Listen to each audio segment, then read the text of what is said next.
Hi, Doc. Thought I'd shoot you a little video.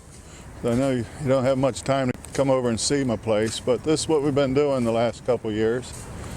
And wanted to show you some things that you might consider over at the property. As you can see, got a lot of material, a lot of product that we could probably use over there. One palm right ahead of us here, I'd like to show you. It's called a false coconut. It doesn't get much of a trunk, but it's very cold hardy. And everything here, we're going to try to stay away from that lethal bronzing. Come on over and meet the staghorns. This is my collection of staghorn ferns that we could possibly use also. Probably got a total of 40 of them.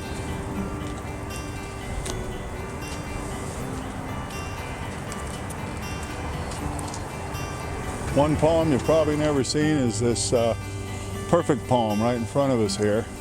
It's actually called a carpoxylon. But you being a world traveler, you've probably seen it. If you did, it was in Madagascar. This here is a cabata palm, multi-stem, dark green fronds, silver green trunk, cold tolerant also. Grows to about 30 feet. Doc, a lot of these palms I have are exotic and very rare. This is a part of my field that is all grown from seed over the last few years. Got thousands of palm trees. Here's another part of the field. We have everything from foxtails to Alexanders to King Alexanders to Tahiti palms. Quite the plethora. There's a VTI Montgomery right in front of us. So I think we can make the place real tropical, Doc, at this time. This is shot today, January 22nd, 2020, right after the cold that went through, and everything is quite green and healthy. This is where it all starts. This is my nursery where it all incubates and starts out. Got thousands and thousands of palms. Different varieties again. Over here, these are all baby foxtails looking for a home. Once they get a little bigger, I bring them out here and put them in a bigger pot and put them out here in the sun. And then once that happens, we put them out here in the field and they get even bigger. So again, Doc, thousands of plant material. So once we get them out here, we just take care of them like they're babies.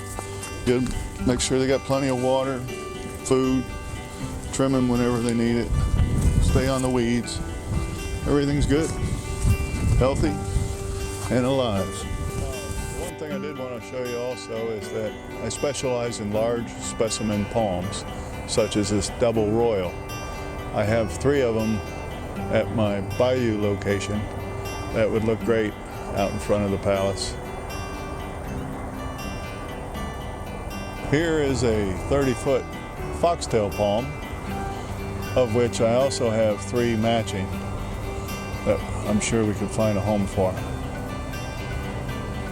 Of course, one of my specialties that I'd really like to use are these Tahiti palms. I did put 2 of them on the inside of the perimeter. I think they should go all along the whole outside. They're just beautiful and look stunning at night. And as you can see, they hold up to the weather. Luckily, the mast trees or Ashoka trees have started to come down in price a little bit. They're not the great big seller that everybody thought it was going to be, but we could do some of those also. Here is a 25, 30-foot triple VTI Montgomery.